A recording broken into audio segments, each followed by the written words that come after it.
जैसा हमने सुना कि चर्चा होता है। अच्छा, सत्संग होता है आपके गांव में? सत्संग भी होता है दीदी? आप लोग सत्संग में जाती है? जाती है?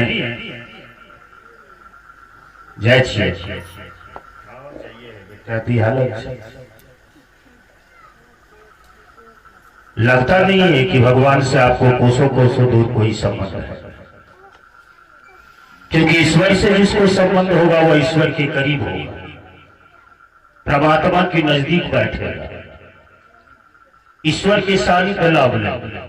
लेकिन बड़ी दुख की बात है कि रघुनंदन बाबू डीलर साहब के दरवाजे पर इतने बड़े गुरु शिव की चर्चा हो रही है, इतने इतने दूर से लोग आपके बीच आए हैं। कोई अररिया से आया, कोई सुपौल से आया, आपके अगल बगल पड़ोसी के लोग आए, आपके दरवाजे पर हो रहा है, आपके गांव में हो रहा है, आपके बगल में हो रहा है, फिर भी आपको सुनने का मौका नहीं मिला, तो इसका मतलब दुर्भाग्य के साथ साथ कपार खराब है। और जिसका कपार खराब होता है उनको सिर्फ 3 चीज दिखता है: भोजन, पैसा, अतिक्रमण। अतिक्रमण का अर्थ होता है लालच। 10 का 20 कैसे होगा?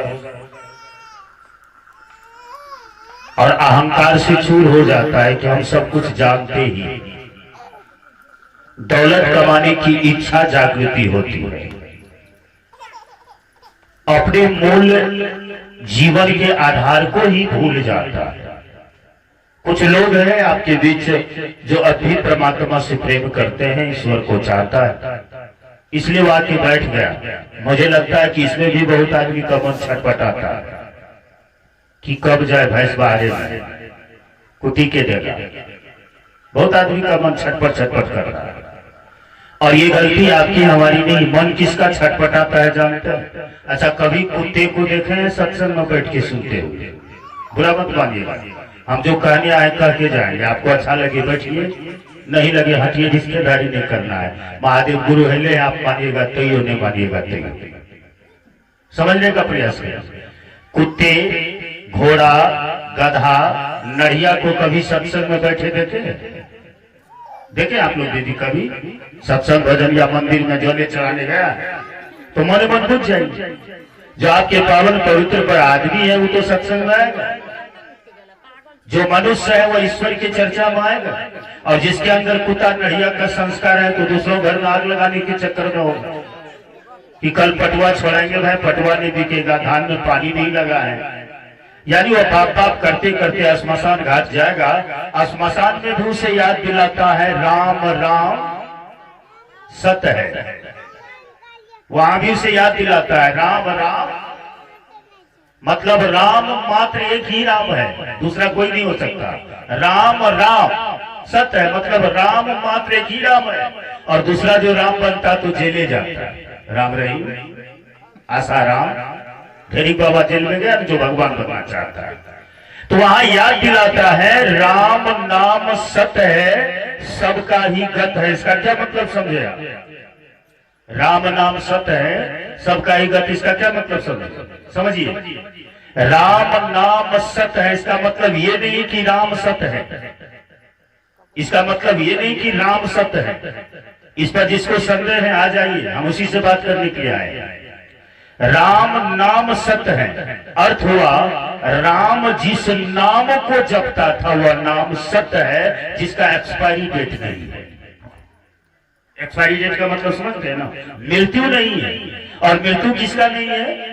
सत्यम शिवम सुंदर। शिव का एक्सपायरी डेट नहीं है। राम को तो मरना पड़ा, भगवान कृष्ण को तो मरना पड़ा, शरीर में जो आएगा उसे मरना ही पड़ेगा, जगत का नियम है, संसार का नियम है। जो मानव शरीर को लेके आएगा आज न कल उसे मरना पड़ेगा। हाँ, ये बात की अस्थाई नहीं कि मरेगा कब, लेकिन एक बात की अस्थाई है, जिस रोज आपका जन्म हुआ, जिस नक्षत्र में आपका जन्म हुआ, जितना टाइम में आपका जन्म हुआ, साल बदल जाएगा, ईस्वी बदल जाएगा, महीना बदल जाएगा, दिन बदल जाएगा, नक्षत्र वही होगा, समय वही होगा, मौत उसी रोज होगा।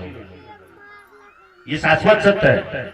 मरना उसी रोज पड़ेगा जिस रोज आपका जन्म हुआ, जिस नक्षत्र में हुआ, जिस टाइम में हुआ, उसी टाइम में मरना पड़ेगा।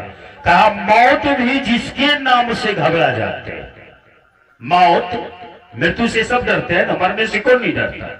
अभी आपके गांव में शिव चर्चा हो रहा, अभी कोई आदमी को देखिए, इक्का दुक्का आदमी है, हम सोचते हैं यहाँ पूरा दियादी का लोग बैठ जाएगा तो जगह नहीं मिलेगा। नहीं, यहाँ का पूरा दियादी का लोग बैठ जाएगा तो जगह नहीं मिलेगा। अच्छा, अभी भूकंप उठ जाए तब क्या होगा?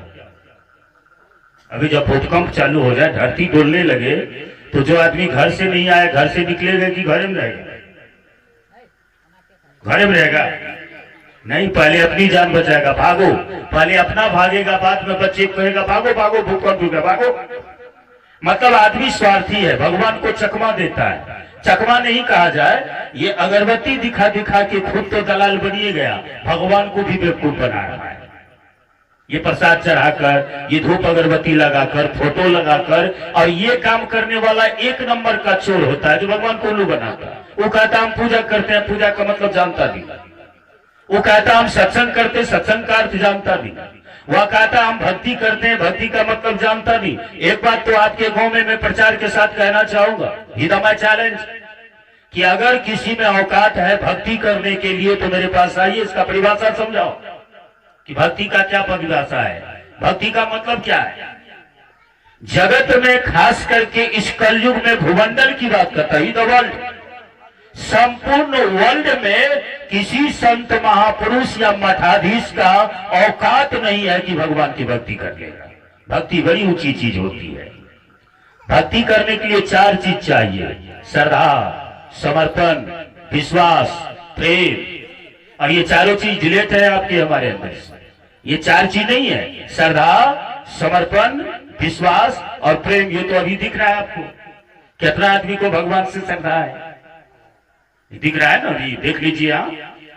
श्रद्धा कितना आदमी को, आपका भी श्रद्धा टूट जाएगा। अभी आपके घर से आ जाएगा, मम्मी चलो मामा आया है, कितना देर रुकेंगे आप? जैसे आपको कहेगा मामा आया है तो रुकेंगे आप? ये श्रद्धा तत्क्षण है, कट जाएगा, आप मामा के पास दौड़ के चले जाएंगे।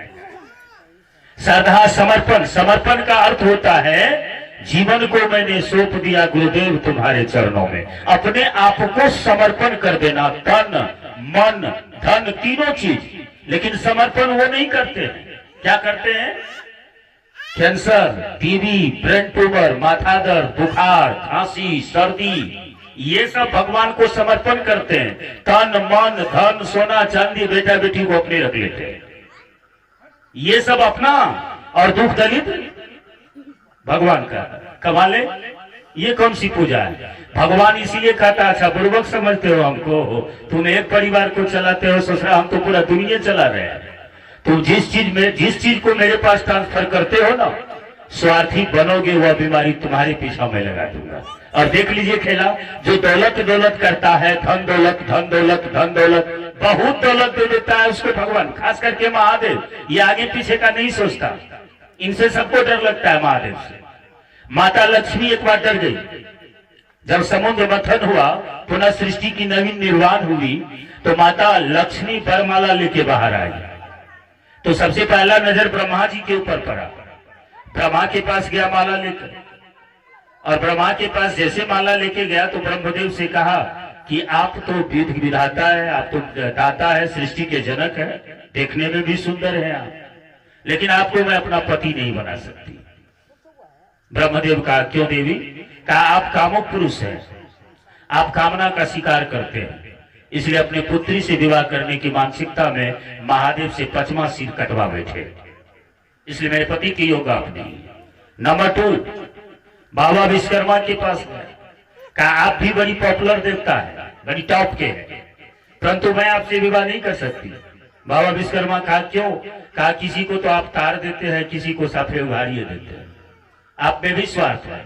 नंबर 3, सनकादित्य के पास गया, सनकादित्य को कहा कि आप तो सर्वश्रेष्ठ मुनि हैं, सृष्टि में जनक है आप, सब संतन आपका सराहना करते हैं, लेकिन आपके अंदर जो क्रोध है इनके कारण इंद्र डर जाते हैं, जो स्वर्ग तबाही में पड़ जाता है, आपसे भी मैं विवाह नहीं कर सकती। लास्ट में बॉस के पास पहुंचा, बॉस समझते हैं ना, महादेव।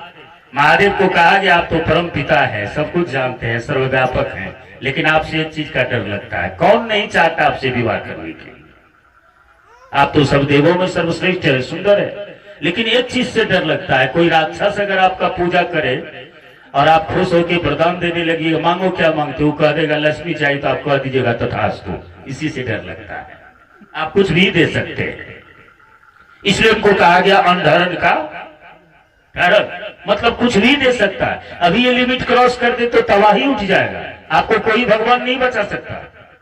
आप जिस भी भगवान का पूजा करते, काली दुर्गा भगवती दोहराए को काय लुचा पहुंचाए, हमको उससे लेना देना नहीं। आप किसी का भी पूजा करिए, ये 33 करोड़ भगवान का पाप है। महादेव जो है ना, संस्कृत में कहा 56 क्रोटन, और 56 क्रोटन को व्याकरण में कहा 33 करोड़। 33 करोड़ देवताओं का बाप है महादेव, इसलिए आपको कहते हैं इसको भोला बाबा। क्या कहते हैं? भोला। अच्छा, आपके गांव में कोई काका भी कहता है? काका कहता है? दादा? अच्छा, नाना, मौसा? तो सिखाइए ना भाई, अपने बच्चे को सिखाइए कि बेटा हम भोला बाबा को बाबा कहते, आज से तुम दादा कहो। सिखाते हैं?